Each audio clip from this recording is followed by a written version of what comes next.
The village of Elderwood nestled deep within ancient, whispering pines, perpetually touched by a soft chill that seemed to seep from the very stones of its cottages. Life there was orderly, quiet, and often, regrettably, cold. People hurried with downcast eyes.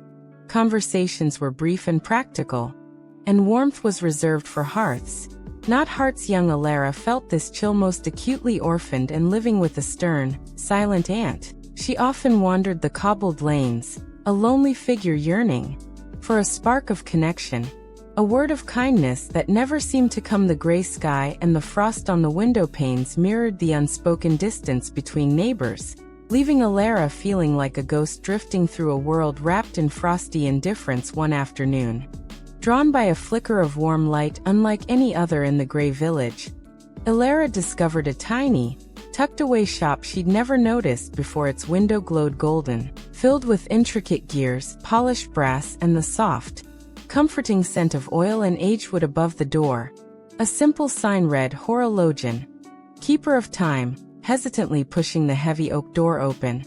A delicate chime announced her arrival. Inside, surrounded by the gentle symphony of countless clocks, sat the oldest man Elara had ever seen. His eyes, magnified by thick spectacles, held galaxies of time, yet they crinkled at the corners with unexpected warmth as he looked up from his workbench, offering a silent, welcoming nod. "Curious, little one?"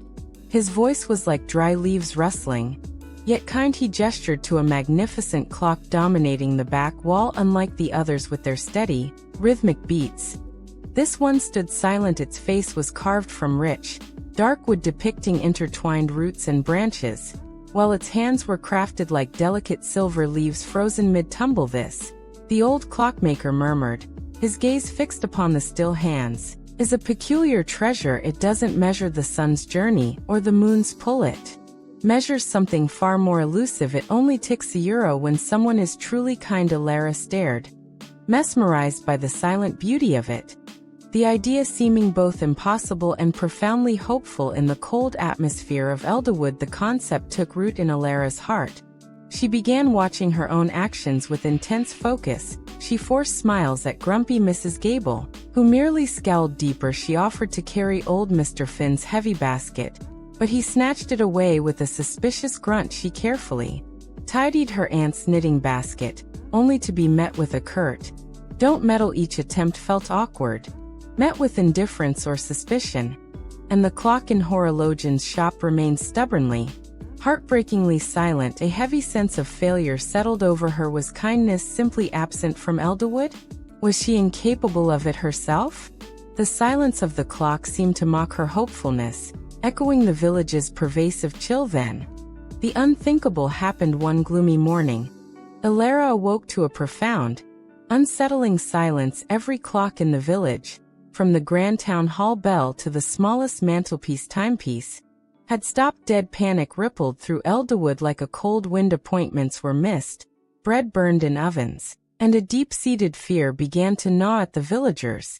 Time itself had abandoned them. Elara knew instantly. She ran through the eerily quiet streets, bursting into Horologian's shop. The old man sat slumped by his silent masterpiece, looking frail and impossibly weary. "It is as I feared," he whispered, his voice barely audible. "The wellspring, it has run dry without kindness. Time forgets its purpose." The stillness in the shop felt heavier than stone, pressing down on them both. Despair threatened to consume Elara. She wandered the frozen village, the stopped clocks grim reminders of their collective failure. Near the old stone well, she saw a sight that pierced her numbness. The baker's young son Tomas sitting on the cold ground, his face buried in his knees, shoulders shaking with silent sobs. His prized wooden horse, painstakingly carved by his late grandfather, lay broken beside him in two jagged pieces. Elara's own troubles momentarily vanished without a second thought. Driven purely by the raw ache of his sadness, she knelt beside him. "Oh, Tomas," she murmured, her voice thick with shared sorrow. Gently, she gathered the pieces. Maybe we can fix it together?" She placed a tentative, comforting hand on his small, trembling back. A miraculous sound echoed through the silent square, clear and pure as a silver bell tick. Elara and Tomas looked up, Startled high above in horologian's shop window, the silver leaf hands of the kindness clock had moved. They watched breathless, as another deliberate talk followed with each shared tear wiped away, each clumsy attempt to glue the wooden horse, each murmured word of encouragement between them.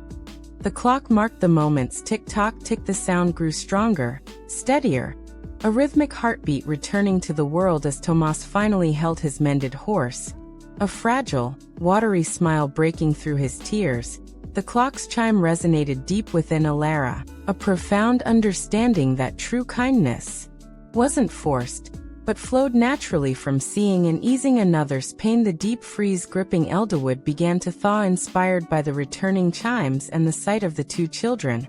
A subtle shift occurred. Mrs. Gable, hearing the clock, hesitantly offered Elara a warm bun the next day. Mr. Finn, seeing Tomas struggling with a heavy log, wordlessly took one end. Elara's aunt, moved by an unfamiliar warmth, awkwardly patted her shoulder one evening. Acts of consideration, long forgotten, began to weave through daily life. The kindness clock ticked steadily now, a constant, gentle reminder. Elara visited horologian often, finding him stronger, his eyes bright. He gifted her a small, simple brass pocket watch before he peacefully passed one winter night. Its time is yours, he'd said. Remember the rhythm. Years later, as the village elder renowned for her wisdom and compassion, Elara would sometimes open that watch, its quiet ticking a private echo of the great clock's lesson.